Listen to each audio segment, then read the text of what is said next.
question from Ornella Canzoni, or E, I'm not sure if I have this right, but you asked, why was the dissector option set at 12 microns total, so that's dissector plus top and bottom guard zone, if the tissue was 14 microns? Will a lot of data be lost by not including those 2 extra microns? And the important point to remember is that the sampling parameters need to be based on pilot setting, and that needs to ensure that your dissector settings, both dissector and guard zone, are set for the minimum encountered measured section thickness. And so if we ran into a section thickness that was 13 microns, having dissector settings so that you use 14 microns would mean that you're potentially measuring or counting objects that might fall into a virtual space, which would affect the accuracy of your estimate. Okay, so before we switch to looking at the data that we acquire, let me show you how to add sections. When you have, at this point, if you want to add a section, you select the section if it's already defined. Your investigator will ask you if it's already on your microscope page. I'll say yes. It will prompt me that I haven't traced any contours, so it'll take me to the tracing step. So it'll ask me to set to the low magnification, and so it'll take me all the way to step 2. And then we go to our counting magnification.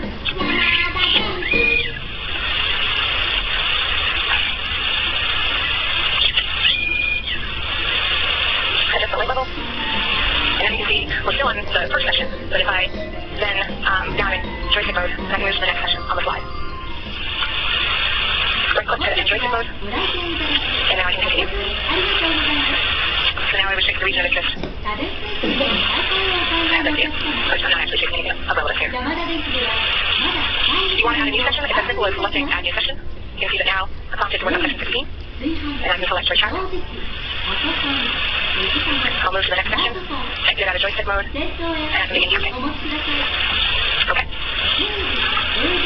Okay, so I'm going to close the workbook, because I'm going to load a completed data file for the next section.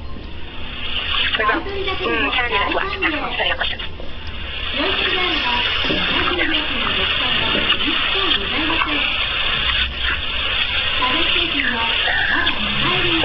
let's take a moment to review the map before we return to a completed data file. Your population estimate is equal to the reciprocal of the volume fraction multiplied by the number of objects encountered in the sample volume subfraction. So apart from marking your objects, which is going to be minus here, the other variable that can be impacted during the counting process is the height sampling fraction. Remember that the height sampling fraction is the ratio of the dissector height to the mouse section thickness. The accuracy of this value is under your control and can have dramatic impact on your population estimate. So the ratio in this particular example was 3 of dissector height to mouse section thickness with 100 objects that were provided to an estimate of 600,000 based on all other aspects of the volume fraction. By simply changing the height sampling fraction related to the measured section thickness, we can dramatically change the total population estimate. Why does this matter? It's critically important, actually. So if we look at the data, and I'm going to show you how to play the program in a minute, but for section thickness measurements, we actually have 4 different values for section thickness. And understanding what each one is pretty important. So the section thickness that is user-defined, so it's set by, I entered 18 microns without measuring, I just typed in that number. That's what this value is here. The mean measured section thickness is what was done while counting. And so you can see that the actual thickness measured while counting turned out to be 15.4 microns. That's a big difference from 18.0 to 15.4. The mean measured section thickness with count, in this case, this is the average thickness only in dissectors that were measured where you actually place markers. This is a good sanity check for people who are just getting started counting, because you should end up with something that is relatively similar here. If you end up setting the bottom of your section as the top of your dissector, and vice versa, you might end up with wildly different section thicknesses between these two values. And finally, the number-weighted mean section thickness measurement is especially useful for instances where your tissue is extremely wavy. So to see how each of these 4 values impact the total population estimates, we actually, by looking at the number of markers here, the same number of markers are used for all estimates here that are reported, as is the dissector height, the section sampling fraction, and the area sampling fraction. The only variance in these 4 values here is the value used for the measured section thickness portion of the height sampling fraction. And so the estimated population thickness using my user-defined section thickness, which was 18 microns, gives us a value of 5 million. Good afternoon. Welcome to the third webinar in the 2011 series from MDF Bioscience. My name is Susan Hendricks. As a staff scientist, I also run the day-to-day operations of MDF Lab, a contract research facility for stereology here at MDF. I'm joined today by my colleague at MDF Lab, Alyssa Wilson. Say hi, Alyssa. Hi, everyone. Welcome. As an analyst for MDF Lab, I generate data using Serial Investigator on a day-to-day basis. This includes creating virtual slides, serial sections, neuron reconstruction, counting neurons, glia, inclusion bodies for number estimation, and, of course, volume estimation. Today we'll be presenting stereological techniques for area and volume estimation using Serial Investigator. At this time, please take a moment to adjust the volume of your speakers. Our voices will not be as loud as the text voice, so you may need to turn up the volume. Our hearts go out to our colleagues and friends in Japan affected by the tsunami and earthquake. I just wanted to mention this later in our talk. The goal for today's webinar is to provide practical demonstration of area and volume estimation using Serial Investigator. The data you require to test your hypothesis will ultimately drive what analyses you need to perform. Area and volume estimation are very straightforward. We will walk you through the many ways you can collect data using Serial Investigator. Finally, we'll end by discussing ways to evaluate the obtained data. There'll be a short break after the design and application segment where we will address questions that have been submitted via the question window. Feel free to ask your questions via the question window at any point. If you have additional questions that were not addressed by the conclusion of the presentation, please email your questions to info@mdfbioscience.com. We record our webinars and make them available on our website, www.mdfbioscience.com. This webinar will join those already recorded in about a week, so return there for a refresh if you'd like. Today, a great deal of biological research in the field of type of human disease relies on histological analyses. Every researcher desires to get an accurate picture about their hypothesis. However, we want to balance effort with accuracy for immediate results. Instead of performing a three-dimensional serial section reconstruction, design based physiological tools can be used to estimate areas of volume. Design based physiology is a set of unbiased methods for quantitative analysis of size, shape, and number of objects. The secondary method is a very logical approach for quantifying regional and area and volume estimates. Another approach, the area fraction fractionator, is used to estimate the area of volume fraction of a region occupied by a subregion. In 1635, one of the Florida Familiaries published his method of invisible, the approach we use today for rapid and efficient volume estimation. He showed that volume could be comprised of an indefinite number of parallel planar area measures. Volume of the object is estimated by setting the area and multiplying by a point. There's a lot of different methods for measuring area. For example, Cavalieri in his original analysis actually weighed cross-sections of a ship in order to calculate the whole volume for that ship. We're going to use point counting as a method to calculate area, which allows you marking points on defined grid that falls on the region of interest. Unbiased results require unbiased data collection. You must be able to describe the method by which you're determining a region of interest. Therefore, your anatomical boundaries are critical for it. If you can't define it, you can't measure it with accuracy. A randomized study as well as a systematic interval for your region of interest is necessary for unbiased data collection. The Cavalieri approach requires an initial random test for your region of interest, with subsequent sessions of interval, that is, systematic uniform random sampling. The distance between your area measurements will equal the session sampling session multiplied by the session thickness. With a few sessions through your region, there is overestimation in the estimated volume. This is called an overprojection error. The amount of overprojection is inversely proportional to the number of sessions through your region of interest. So the solution to that is to use more sessions. You want approximately 10 to 16 sessions through your region of interest for volume estimation. The stereological method uses point counting, as I mentioned before, as an efficient method for area estimation. Typically, the intersections of the grid lines is related to the areas formed by the grid. By associating one area with a point located at each intersection, we will represent the entire area of the grid. So each point will therefore represent a given area. Consistent marking is critical, so these point counting overlays are going to be represented by plus sign. And it's not the entire plus sign that represents the area, rather it's just an infinitesimally small point. A practical way to do this is to identify and choose a quadrant. And so if this was your very tiny point that you're using to include that plus sign as part of your area, you would approach from this angle. And if the region of interest overrides that portion of the plus sign, then you won't do it. So let's put this into practice. With a grid, the intersections of each let's say that each intersection. Each point actually represents an area. This means that we can estimate the area occupied by an object in the section by a random placement of the grid on the section and counting the number which fall into the object. And so you can see here that this plus line would not be marked to be included in the estimate because I'm using the very center of the plus line as my unique point for marking, and it does not fall within the region of interest, so that would not be marked. The decision for marking the point must be done in an unbiased method. You need to examine the boundaries and make sure that they're consistent. So if we're marking the calculating the area of the striatum, we'll place points on all of the points that overlay the striatum, and then examine closely those which are at the boundary regions of the striatum and make individual decisions on whether or not these sites fall within the region of interest. Those correlations within the region of interest are easy to make that decision, but you need to carefully examine the boundaries. We've already discussed that 10 to 15 sessions for your region of interest is recommended, but how many points do you really need to get a good estimate? Before we look at this question though, let's take a moment to revisit an important concept: accuracy and precision. With sampling, a given estimate of a population will vary from the true and unknown number. Sampling design can yield a high accuracy but low precision, so that each estimate varies from each other that are clustered at the true number. Or it can be highly precise but low in accuracy, so that replication can yield similar estimates which are not close to the true number. Finally, it can be both accurate and precise with estimates clustered together near the true number. The goal of seriality is to ensure that the individual sample error does not overshadow the difference due to experimental manipulation. And so, we always want accuracy, and then the precision is something that Thank you, Dr. Quinn. Welcome to our latest iteration of our continuing online educational series. Today we'll be discussing the use of unbiased stereology to accurately determine the number of cells in our region of interest. My name is Jose Maldonado, and with me today is Matt Scientist, Dr. Dan Marie. Hi, this is Dan. Hello, everyone. At this time, I'm going to use this series to address the volume of your speakers, so you can hear that comfortable listening volume. Over the course of the following 50 minutes, we will discuss the opposite fractionator and the theory behind it. We'll discuss what it is and why you want to use it, some guidelines for its use, specifically focusing on avoiding bias and evaluating precision. So with that, let's go ahead and get started.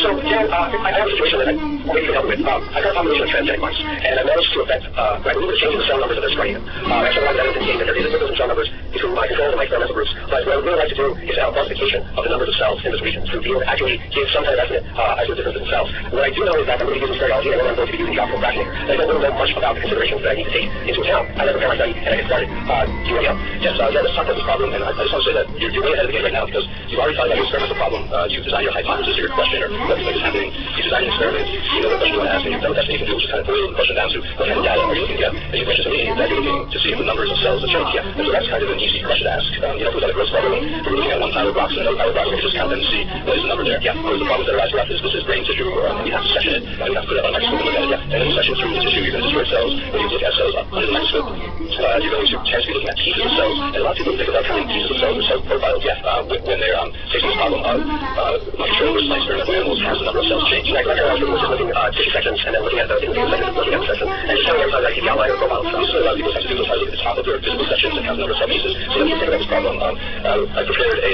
kind of idealized volume as a cube, and yeah, so we're looking at here. These recently in our program, student investigator, and this is one of the image stack. So there's many images going down the z-axis, and there's no two cells here. You can actually count them as it rotates, and I've done this. So notice there's particles in 3 dimensions. Yeah, the one of the number of these particles, I've already counted them. There's 39 particles in here. Okay, these particles are all different sizes and shapes. Yes. And what many people will have to do is to section the tissue, and what they'll do is take this idealized volume and section it into 4 physical sections, and that's what these red planes represent. Okay, so another way I see the red plane here, you're saying you're going to take this volume and pretend that these red planes are where your cryostat or your vibrosome or something else as a cut. So we can see from that side view, we have 4 sections, yeah, and we can kind of mimic as if we had cut this block of tissue into 4 pieces, and then what we're going to do is take a look at the top of all of the 4 sections. Okay, the first section being the slice generated from the top of the red plane, and so forth from there. Right, and notice we change the view here, so we're not seeing the whole particles, we're just seeing the slice through the z-axis of the particle. Right, we're kind of focusing up and down through the z-axis. And what we're going to do is pretend that we have 4 physical sections here and look at the top of each section. Okay, so that's the top of the first section, yeah. Okay, and then we look at the second section on the microscope and we look at how many cell pieces are at the top of the second section. Yeah, now we're looking at how many cell pieces are at the top of the next section. And so we're trying to mimic what you would do, which is look at cell profiles at the top of the section or at the top of each physical section, right?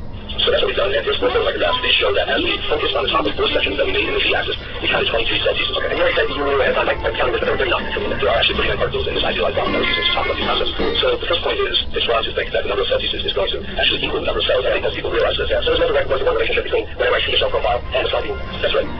So if that's not true, that's equal. So what is the relationship between the cell profile and the cell? It does not. There is a relationship. It's not a simple relationship. The size of the cell will affect how many cell pieces or how many cell profiles you get. The orientation of the cell. The orientation of the tissue. So you're saying if I count cell profiles, my cell number estimate can be affected even by the angle at which I decide to section my tissue. Right, so not only does the number of cell pieces not equal the number of cells, but if we section this idealized volume through to the plane, okay, so last time we pretended that we had 4 physical sections down the z-plane. So now we're going to do this.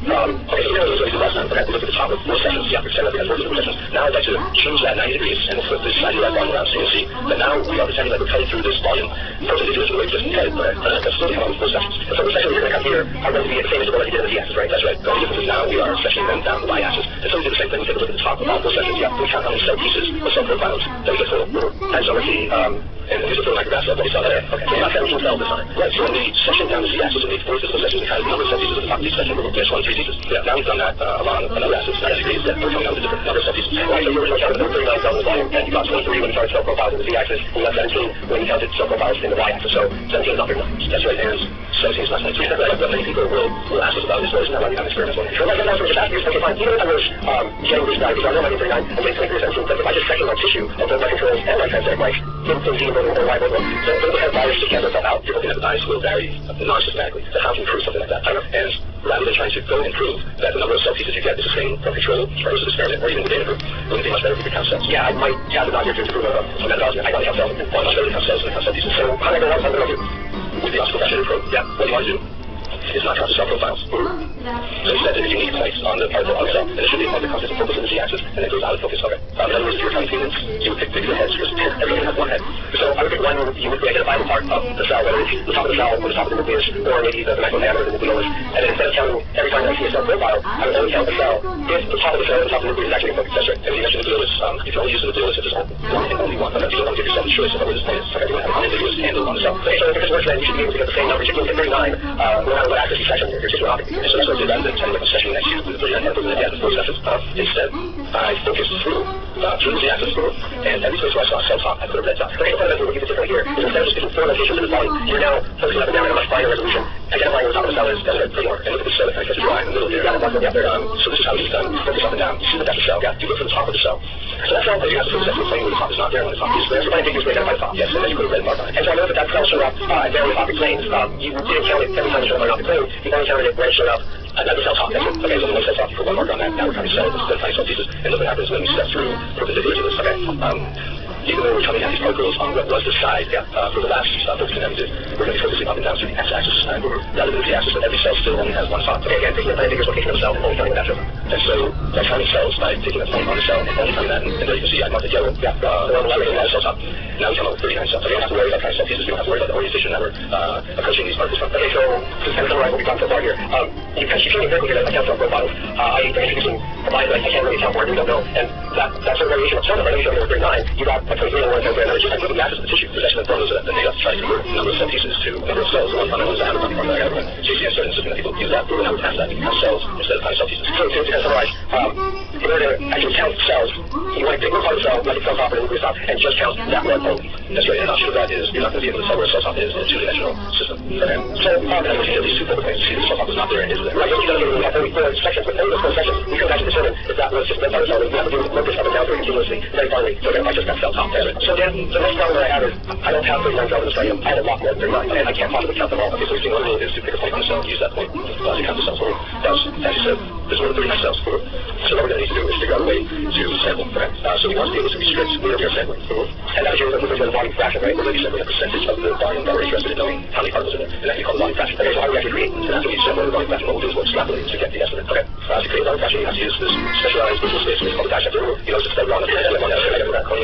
And the dissector is a cube or 3-dimensional rectangle, and that is where you're going to restrict yourself to deciding whether the top of the cell, very top of the nucleus, or nucleus, if there's only one, not only one nucleus, but now it's just a cell top. Okay, we're going to restrict ourselves to counting only in this dissector. We're going to put it down in such a way that we know the volume fraction, and we're going to extrapolate. Okay, so the dissector here is a 3-dimensional quadrilateral that fits in the visual space of the tissue C6. And when I take nucleophos, I'll only count nucleophos particularly here in the volume of that dissector. That's right, and that is 3-dimensional visual space. And then those styles, the difference in the color there are green and red lines. And what we're looking at here is a cross-section through a dissector. So a dissector is 2 dimensional, this is called a telling frame. That's right. So as you focus through this 3-dimensional visual space called the dissector, so you're going to count through a cross-section through it, which is called the concept. Okay, so tell me about the rules here, how we're following. Okay, first of all, remember what we're counting. Yes, we're counting cell tops, not cell pieces, cell tops, right? The cell gets counted if the cell top is in the dissector, okay? And if the cell top is going through a green line, so not red, okay? So let's see some examples of that. Okay, first you decide on the size of your dissector, and on that stage where you use the first SY location, you focus down and you see some cell tops. Yeah. With that one in the middle, it's how you hope they all come out right. If you put it in the middle, then the cell top is in the dissector, the cell is counted. Yeah. On the left is an example, the cell top is more in the dissector than out of the dissector, but it goes to the red line, so it does not get counted. So yeah, it doesn't go right at all, it doesn't get counted. And the red line drops to the green line. So that's one thing that confused me here, because I know that crescent shaped cell do that here. It's not because it's cell, it's crescent shaped cell top. A crescent shaped cell top.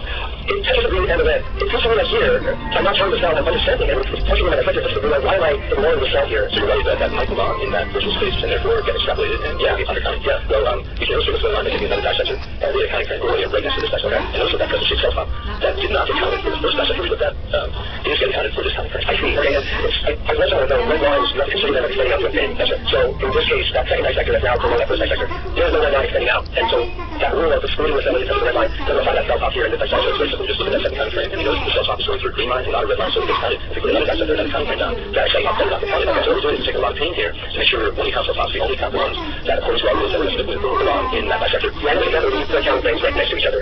More likely than not, but like other densely packed together, these dissectors will be kind of away from each other. The rules apply over the long run. There's just so much matter to densely packed together. One is just to spread out evenly. Like, this cartoon is spread out evenly, and we would probably never need to put our dissectors this close together to get the precision that we need. But what we're talking about right now is following rules to eliminate bias. So these are going to talk about bias elimination. So before we go ahead and talk about how much to sample, we're going to continue talking about rules to follow. So make sure we don't undercount over time. So okay, one thing that's really here something I think about is how do we determine a cell top or a cell itself? And this really becomes a measure of the top it's in the content, right? And for the purposes of unambiguously identifying a cell top versus some other part of the cell, it really depends on the numerical aperture of your objective lens. That's right. And the higher magnification chances will be able to have high numerical apertures. Yeah. High numerical apertures, for instance, here we have it times 10 with a low numerical aperture on the left, yeah, and that will not have a high Z resolution. And the way we interpret that there is that we have a low numerical aperture. If you snap a picture of that, you get that top small sphere, that middle large sphere, and the bottom small sphere in one picture. You won't be able to tell the three particles. And that's the thing that the power runs over everything is focused. This is what most people have seen around the power. They don't need to focus. Right. And that can be focused. But certainly have that energy to focus again. This is a black swap. This is the same as you look at that great objective on the right 100 times. I think it's like a 1.4 numerical aperture. It has a much thinner sequence. You can focus up and down. Right. And then one cell ends and the other begins. We can optically shape out a small top. Yeah, so once we literally start to down to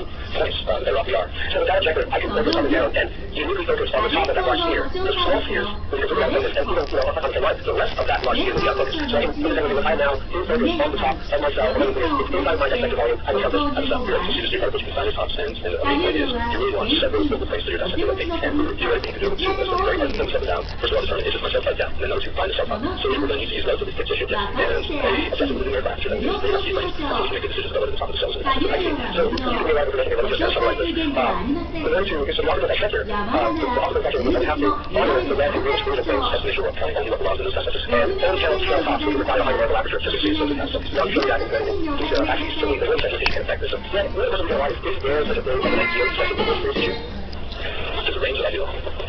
You can't have it too thin where you don't have enough optical planes. Like my issue is just like my 1.4 level aperture detector gives me a focal plane of 0.6 micron, and my tissue is only 2 microns thick. I will have very few focal planes to go through that, right? So that's too thin. And then if I section my tissue so thick that I don't have penetration to the middle of it, I start overpulling it out, and that's usually what's holding a lot of last after and struggling to have thin enough tissue so there's stains or anything can get in there enough so they can have enough focal planes to do that. And so this is something that a lot of times I can figure out with some guidelines, but really you have to just get your tissue to a preparation and sort of this type of work to give you a certain number of focal planes to identify cell phosphorus and cell bodies that not something that can actually stay that for as fast as anything to bring this section state. You're setting alcohol, so that concentrations, that's a lot of water, and you're just going to have to nerve to see how much it trace acid. And then also there's another topic that you mentioned earlier on, which is just random sample. My understanding is that just random sample works on us, so that allows you to place into the sector those tissue without boxes. So I didn't mention that, I'm not sure if I'm using that, this is going to be the best way to actually put those dissectors down, those virtual spaces where we're largely treating ourselves, housing it, we're going to put those dissectors down in a random systematic way. Okay, that means there'll be equal spaces between the dissectors that each section comes to. The dissectors will be thrown down with a new starting point. Well, I want to explain that that's also a way to create which sections, which physical sections we're going to say. So systematic random sampling is going to verify both two tissue sections across my region of interest, and the way to detect sector is once you get the section that you know you sample on, right? Okay, and the systematic random sampling, this is three parts, right? This is calculated from 3 parts, every part. So you can know what percentage of the volume you're estimating what the volume fraction is and taking the product and multiplying these three things by each other. Okay, and so we can explain these to me. Okay, let's take the sections of that first. Okay, so here we have carcinomas of tissue, maybe caudals to the left and rostral to the right. And for whatever reason, we're going to talk a little bit about how you make these decisions, but for whatever reason, the person decided to do a pilot study using taking every stitch section. Okay, so that's everything that's systematic. Because we're going to extrapolate later, then I'll find because I'm only looking at every stitch section. Okay, so the first section that we're actually sampling on. So we know the section subtraction is 1 foot. Now that means whatever number of cell toxic content is multiplied by 5. Okay, so we're also going to be random. You can't start on section 1. Now, I'll call section 1 the region first of yours. Okay, you can't start on section 1 for every now. And what I take you to think, when I was first thinking about the study, I had this idea that it would be more than ahead of me if on every single animal in my control and every single animal in my transgenic group, I always take the first piece of tissue on my region of anatomy show up in, and then take the same result after that. Because I shouldn't do that. That would be a good thought if you wanted to study only one specific region and then you wanted to study all the same one specific region every time. Right? It's not everything. I want to estimate what the cell numbers of the total region. We want to give every section an equal chance of being fixed to be sampled from each animal. So the systematic aspect of it comes in that I take the tissue form and we take essentially everything. But the random aspect comes in that I have to randomize what that first piece of tissue is. We're going to have to take a number on the half between 1 and 5. Okay? So we take number 3. Okay? So if I take number 3, then let's say I'm working on control animal number 1. I get a random number 2 and 5 and I get 3. I will start off with the third piece of tissue making one by ribosome. And then as it was shown here, I basically analyzing only the purple column. That's right. Now I get to control animal number 2. I take another random number 2.5, let's say 2, if I take 3 again. Then I have to randomize this. And then I take every pick one after that. That's right. We're giving each section each section 1. Okay? And what happens once you get to section 4? Right, so this is section number 4. Okay, and I put this up on my scope, and now I'm going to use the right here, and I'm going to to lay down a grid of dissectors in my studies. So the first thing I have to do is outline these studies right down into the you can actually just draw loosely if you want to. It doesn't matter if you end up with empty dissectors, except that will affect your efficiency. You got a lot of dissectors. Okay? So you draw each of the dissectors, and then you choose the spacing between the dissectors. Right, so then I show that I'm going to dissector every 100 microns by 100 microns in techno 1, and then we'll make them through over several dissectors. Because here, the big blue, small blue squares represent the dissectors of that. Those are the ones with the green sides that are really happy for. They're actually and the larger blue squares represent the systematic random placement of these dissectors. The large squares are the spacing between the dissectors, and the randomness comes in that when you just do next sections, and it's going to throw that in a different way. Okay, so it's systematic and the tissue. The spacing of the dissector is set by the investigator, and that's been extrapolated out. Yeah, but the actual first one is done automatically by myself, so that you don't end up with the same part of the section of the section. And so one thing I did before when I was looking at tissue a couple times, I would not have done the first dissector when I read it. Usually you would do those one on section of the answer to your question. Yeah, if you did another one on the same section, you would get a different pattern, random placing of your dissector. So the section is systematic random, the physical section, each section has equal chance of being fixed. Okay, after we get started, we stay constant in our spacing. Okay, and those sections up here, let's just have an equal chance of being sampled off. Okay, alright, I call it now, so let's start on the next step now. So I have my tissue, I can lay down a dissector. Now go ahead, you go ahead, so your dissector's in here. Okay, and now I'm going to highlight the tissue, and I put this up and down in my tissue. Okay, so this is side view, this is side view, and this has to be two different processes. We have to have very sequence, so focus up and down, move the side view, the top of the cells, and the dissector. So why don't I start at red, and I should make the dissector height equal to the height of my tissue, and I just connect it, basically about that. If you want, as I highlight the tissue to a section of the tissue, I can have cells that have front out, or I can have the top of the cell, which is the cell tops. Now our tissue removes some of the cells, already something where it's not as it should be. You don't want to something where it's right. Now the tissue where it's like, you can't do a little break tap, so it doesn't actually compress the region on the top of the bottom. That's what it should be. Regardless of whatever kind of artifact it is, you need to have the guard zones, okay? And the guard zones have to be big enough to cover up your artifacts. And so when I study, and I start to think about my dissector height and my guard zone height, I really have to consider the whole process of the tissue and have the very summary a good idea of that how deep the first part of the tissue is yet. Not necessarily this part of your tissue is very strict, so how far you can dissect it, and so on. Okay, so this is called the height gathering bracket, correct? It's the ratio between the thickness of the melted tissue, and the highly dissected. That's super affected by the average size section. So we just sample the high sample fraction. And we want to talk about the area sample fraction and the essential sample fraction. So how do you come together? Okay, this is how the acid is made. Okay, to complete the idea of this extrapolation is pretty simple idea. Sometimes I give a simple sample, like you do the dynamics for you, and I realize that sometimes my mind wanders just for example. I try to estimate how many people are going to see, right? When you do that, you don't try to count every head in the state. No, what if the game is happening when I was originally, I'll look at one section, generally for the little section, so I count how many people are in the section, and then I try to section, do the one section, and count how many people are in the city, so one half of the city, and you count 10 people, okay, how many people are in the city, 100 people in there, something. So what you just did is, in your head, is you came test, well, if I take the volume fraction, which I made up as 1 cent, and you took reciprocal of that, you move your graph that you hash multiply by 10, because it's 9, this is what we did not look. I hate that 10, so you take the reciprocal of the volume fraction, and you multiply it by how many heads you counted, or in our case, how many cell tops you counted in all our dissectors, in all the sections, okay, and that will give you an estimate of how many cells are in the whole region. But here, the frequency minus is the total sum of all of those cell tops that I counted, right? Q minus represents the unique point on the cell that we counted. Okay, so it's looking now because volume fraction has those two components involved in it, correct? So we just went over which is how many physical sections are you seeing. Okay, take your reciprocal of that, okay? But it's an issue of the counting frame area to the space between the counting frames, okay? Take your reciprocal of that, so you can extrapolate out the XY frame, okay? And then we just that's the height of the dissector divided by the average amount of section thickness, okay? So we're going to have to be, we're going to have to be measuring the thickness of the tissue. As we go to the point, because one of the things I do very often is, well, how often are you going to measure your tissue thickness? So here's a great example of that. Measuring the amount of central thickness actually has an effect on the I want to know cellular measurement, so they're measured more often. I'm really answering theoretical measurement, okay? And so that is if your thickness of your tissue doesn't vary at all. You only measure once. Your tissue thickness will vary, the more it varies, the more measure tissue thickness. Okay, all right, let me set those but answer how many what you have to do that indeed. So just to summarize for now, because I've got quite a bit of information here now, to summarize the use of the optical fractioning, well, I'm going to take this thing to use an equivalent hand test those cells instead of selfies. Okay, I want to pay attention to the rules of the dissector and follow those rules and ensure you only count things that belong in the volume fraction. Okay, then I'm going to dissect the system and random group of tissue section. And I want to make sure that in order to count cell tops, I have to have several optic zones in the dissector and these guys don't see the more tissue because you get 10 optical planes through your dissector, you're going to be enriched. And so when I use these rules right down here, basically some of the things, first of all, these rules are to help avoid bites. That's right. And so the question of how to sample and how to best make your sample scheme is something that I spent part of the time thinking about in the context of this is okay, fine. Well, again, I follow all these rules, I go through and I create my estimate, follow these rules to avoid bias, but now I have a estimate. When I do an estimate, how do I gauge whether or not this estimate is meaningful to me or not? Okay, so let's switch gears and talk about what we were talking about, which is to follow. Just talk cell, honor the red and green plane, yes, have many optical planes, use that to use that red sample. If you follow all those rules, it will eliminate bias and eliminate non-biased estimate. Okay, so let's use the symbol of the target to talk about this a little bit, sure. And the two numbers that those are, which may not even know the number or never know. I have to have very knowledge of what the actual true cell number is, but what we're trying to do is come up with an estimate of the so that's so if we I'm going to put some arrows on dots on this part of the page, yellowish brown dots represent an animal that animal. That's right, the animal that we've done the optical fractioning on, we've come up with an estimate very much. That's pretty good, right? That is an unbiased estimate because it's mean if you draw the vector to be on the true number. So whoever did this study managed to follow all the rules we're talking about. Even though any one animal's estimate may be a little bit correlated with your number, if you're limiting bias, the mean would be on the true number, and you have an unbiased estimate. Okay. Now here's an example of high precision.